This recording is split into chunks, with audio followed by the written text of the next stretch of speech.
No Supremo a tensão cresceu. Gilmar deu bronca e bateu a chinela. Nunes Marques lavou as mãos e quem narrou foi a Daniela.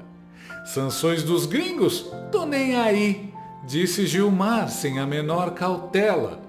E quem gritou feliz, feito uma fã, foi a menina Daniela. Mas na empolgação falou demais, revelou bastidor, foi tagarela. Gilmar gelou, mas já era tarde, já entregou tudo a Daniela. Pet do Supremo, líder de torcida, vê o poder como quem vê novela. Entrega o chefe sem se ligar, alguém segure a Daniela.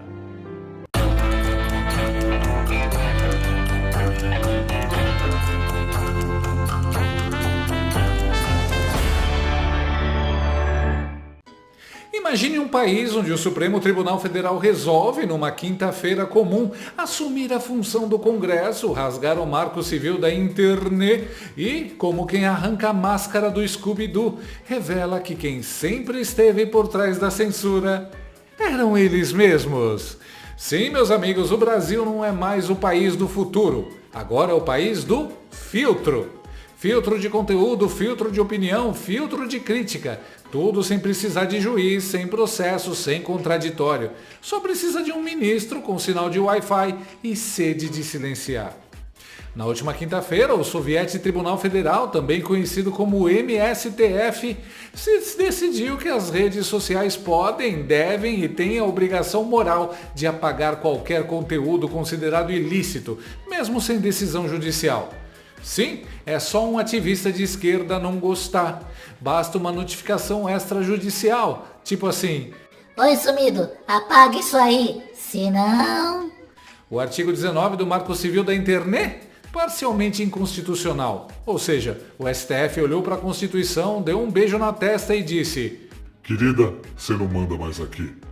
Barroso, Toffoli, Zanin, Xandão, Fux, Gilmar, Dino e Carmen.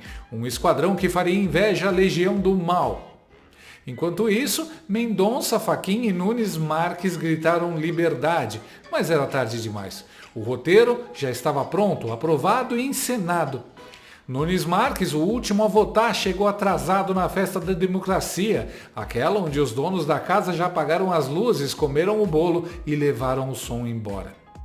Dizem as más línguas, ou melhor, as línguas que ainda não foram cortadas e censuradas, que a decisão já tinha sido escrita numa salinha fechada, com ar-condicionado, cafezinho e sem a menor cerimônia constitucional. Nunes leu seu voto correndo, como quem sabe que o jogo já estava perdido. Foi tipo você dançar com a sua irmã no baile. Você sabe que não vale nada. Mas calma, isso não é manipulação judicial, é só ativismo democrático. Se você questionar, vira discurso de ódio. E aí entra em cena o Google. Sim, aquele que sabe tudo da sua vida, até o que você pesquisou ontem às 3 da manhã. O Google olhou para a decisão e disse: Amigo, isso aí não tá cheirando bem. Manifestou preocupação com a liberdade de expressão e o impacto na economia digital. Tradução? Parabéns, Brasil! Vocês conseguiram ser mais medievais que a China, mais burocráticos que a Índia e mais sem noção que a Coreia do Norte em termos de regulação digital. Mas o melhor estava por vir. A imprensa internacional, essa sim, deu o recado sem rodeios. O Washington Post disse que a decisão incomodou a relação com os Estados Unidos. Tradução? Vocês mexeram com nossos dados, seus doidos. O Le Monde observou que o Brasil agora lidera a repressão digital na América Latina. Sim, você ouviu direito, o principal jornal do país mais lacrador da Europa, berço da Revolução Francesa, dos tumultos estudantis de 68 e destino turístico preferido da Janja. Por que será? Macron Considera o Brasil um exemplo de autoritarismo digital. O Financial Times foi ainda mais direto. Trump pode aplicar sanções. Pronto, agora sim Xandão vai entender o que é uma notificação extrajudicial de verdade. Made in USA. O grande jornalista Michael Schellenberger, que vem acompanhando a situação do Brasil há um tempo, foi enfático no pedido de sanções. O Brasil vem banindo e censurando jornalistas e políticos há anos, mas agora está tomando medidas para banir o X completamente. É hora do secretário Marco Rubio impedir a entrada do presidente Lula, do ministro Moraes e de seus cúmplices criminosos nos Estados Unidos. Ele também citou o nosso Paulo Figueiredo. A análise importante do Paulo Figueiredo. As pessoas não compreendem a magnitude do que acabou de acontecer. O segundo maior mercado de mídia social do mundo acaba de implementar um regime de censura comparável apenas ao da China. Vários aspectos dessa decisão são assustadores, mas os dois mais perigosos são os seguintes. Em primeiro lugar, as plataformas agora são obrigadas a remover proativamente conteúdo rotulado como discurso de ódio ou antidemocrático, embora não haja uma definição legal para nenhum dos termos.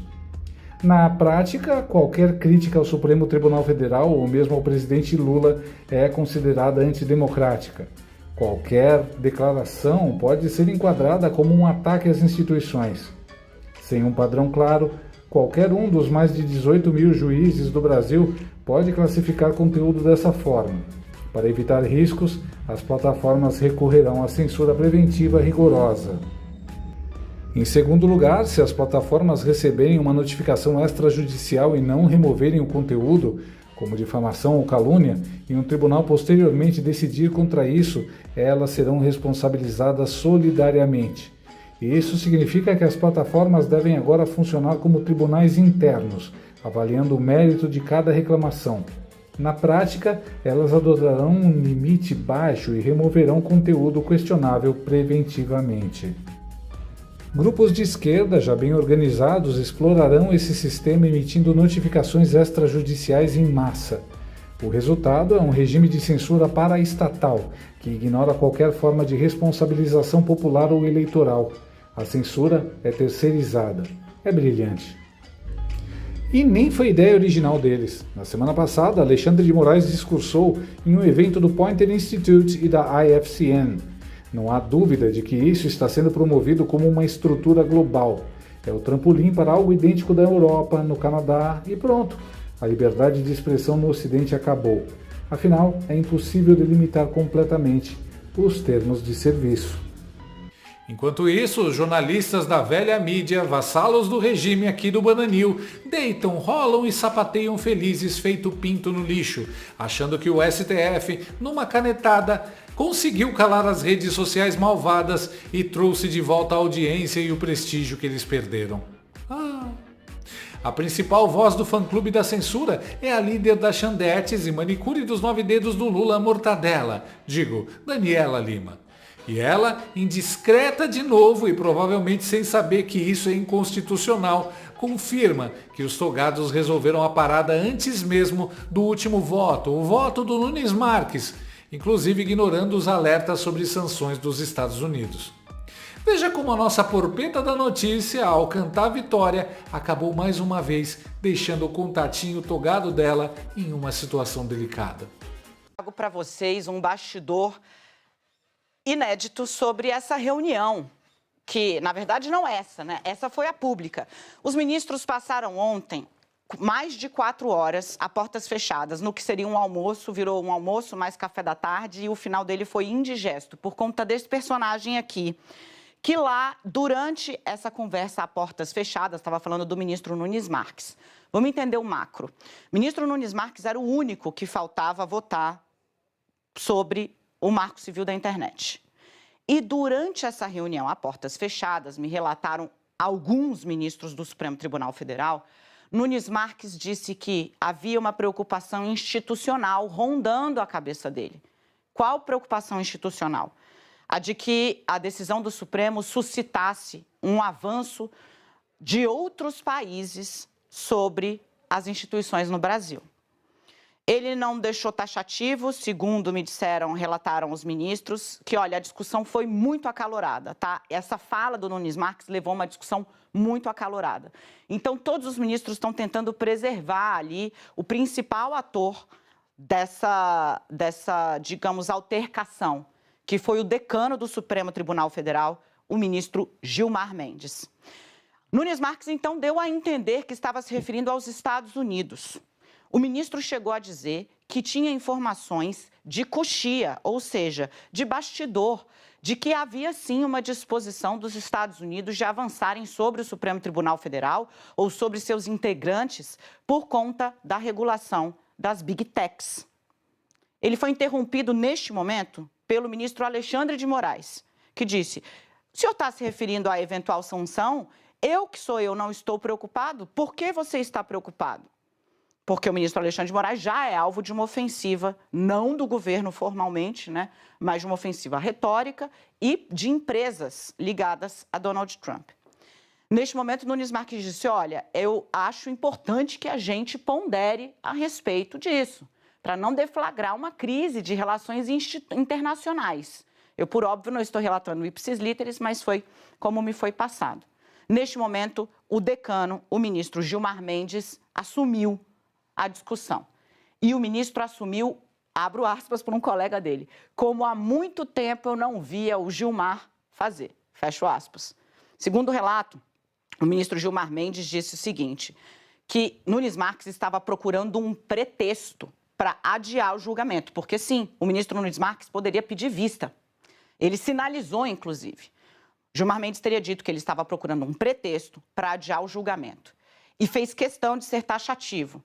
Esse discurso que o senhor está trazendo aqui é o discurso bolsonarista.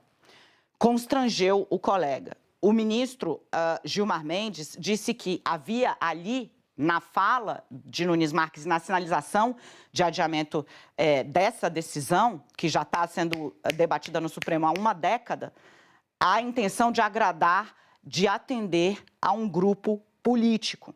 O ministro Gilmar Mendes ainda, repito, em tom altivo, e é o decano do Supremo. Quando tem negócio da bronca, gente, tem dois personagens que sempre emergem com muito mais autoridade. O presidente da corte, por óbvio, e o decano, que é o ministro mais antigo. Isso conta dentro da institucionalidade. O ministro Gilmar Mendes chegou a dizer que não se cede à chantagem, porque a partir do momento que se cede a uma chantagem, nunca mais é possível parar. Dizendo o seguinte, se ameaçam, né, avançar e o Supremo recua, quem sai enfraquecido é o Supremo Tribunal Federal como instituição.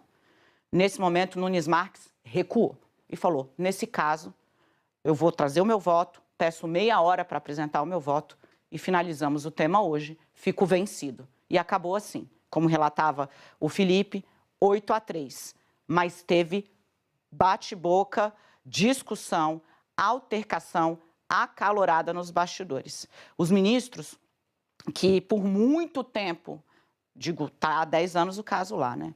Muito tempo, trataram, debateram internamente, estavam já ali há horas tentando chegar a um meio termo, construir um texto de meio do caminho, celebraram a atuação, e eu conto a vocês assim, que os relatos que recebi foram de ministros orgulhosos pela defesa institucional que Gilmar Mendes fez, da autonomia do Supremo Tribunal Federal de decidir sobre temas que dizem respeito ao país.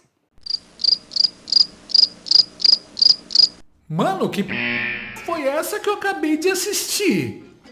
A vedete da assessoria do regime, Daniela Lima, quase entra no cio ao falar da censura. Meu irmão, é inacreditável que uma maluca como essa seja porta-voz do STF. Que coisa de doido estamos vivendo. É surreal. Repara o absurdo. Me relataram alguns ministros do Supremo Tribunal Federal. Não era uma reunião a portas fechadas? Eu adoro a naturalidade com que os jornalistas noticiam coação no julgamento de um ministro sobre o outro. Parece até um boletim jurídico banal que eles dão. Eu tenho pra mim que se ministro do STF for flagrado sacrificando um bebê em praça pública, os jornalistas vão noticiar isso bem de leve, sorrindo. Mas não vamos reclamar. Essa Daniela está ajudando em muito a aplicação de sanções internacionais pelos Estados Unidos e ainda colocando nomes aos pares. Ela está sendo muito útil. No mais, olha que curioso. Ministros ditadores do STF censuraram um ministro para aprovar a censura. Tudo pelo bem da democracia. Tá aí, o Nunes até quis evitar, mas já que os togados querem se fuder, ele largou um. Já que vocês querem se fuder, se fodam aí. O Alexandre não está preocupado, porque a única preocupação dele é levar os outros junto. Ele já perdeu o visto e sabe que para ele já é tarde demais. O Trump não vai recuar. Sem querer, Daniela Lima colocou Gilmar Mendes no centro de tudo. Ele que dá a última palavra no STF. Pelo que deu para entender, o Gilmarzão da massa não acredita em qualquer tipo de sanção vinda do exterior, mesmo dos Estados Unidos. Ele está certo que seguirá impune. Ele e os demais. Gilmar Mendes qualifica como blefe tudo que já foi declarado por congressistas dos Estados Unidos e até por membros do executivo. Eu acho que está um pouco fora da realidade. Me lembrei do faraó tendo o coração sendo endurecido pelo próprio Deus e indo à caça do povo hebreu. O fim foi morrer esmagado pelo Mar Vermelho junto com seus soldados. Vamos esperar a investigação de Portugal, vamos ver o que o André Ventura e o Chega vão encontrar por lá. Eu acho que nem a Globo percebeu que ela vai ser a maior prejudicada no final. Vamos jogar o jogo deles, tá tudo certo.